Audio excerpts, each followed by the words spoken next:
Hello and welcome back to another quick fix. So you found an amazing old handheld LCD game out in the wild, or maybe you just found one in storage from your own collection. You racked some batteries into it, turned it on, and noticed that some of the buttons aren't working as well as they once were. Well, let's fix that. I had several of these games as a kid and I loved all of them, but over time the buttons do tend to become a little unresponsive. Kinda like the ones in this Batman game. You should be able to change lanes and smash these clowns out of the way in your Batmobile, but not today. The left and right directionals are a bit stuck and I'm getting no response from them at all.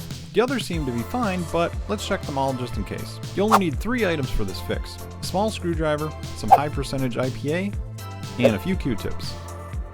Opening these handhelds is pretty much the same between all the different versions. They will typically have only a handful of screws in the back and are pretty easy to pry apart. But don't pry too hard since there could be some wires connected to either side of the shell like this one. There's going to be a few more screws holding in the circuit board for the buttons, and those should pop out just as easily too.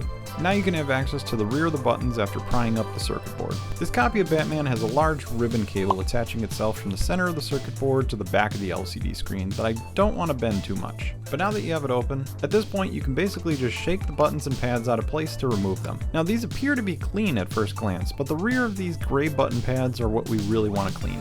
Most specifically the black center parts of these pads. Get some high percentage isopropyl alcohol along with some Q-tips and give them all a good scrub. These conductive pads bridge the connections on the circuit boards and at times can get a bit dirty. If any soda, hand oils, or even dust get in there to block these pads, it doesn't connect properly and can cause unresponsive buttons. I like to dry the ends of the pads after cleaning just to make sure that there's no debris on them too.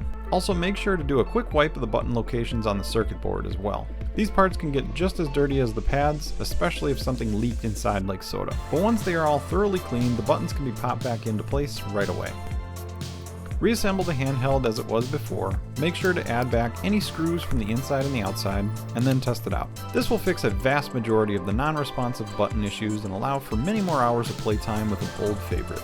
Be sure to drop a like if you enjoyed this quick fix, and please leave a comment down below to share what your favorite old school handheld is. Thanks for watching, and we'll see you next fix.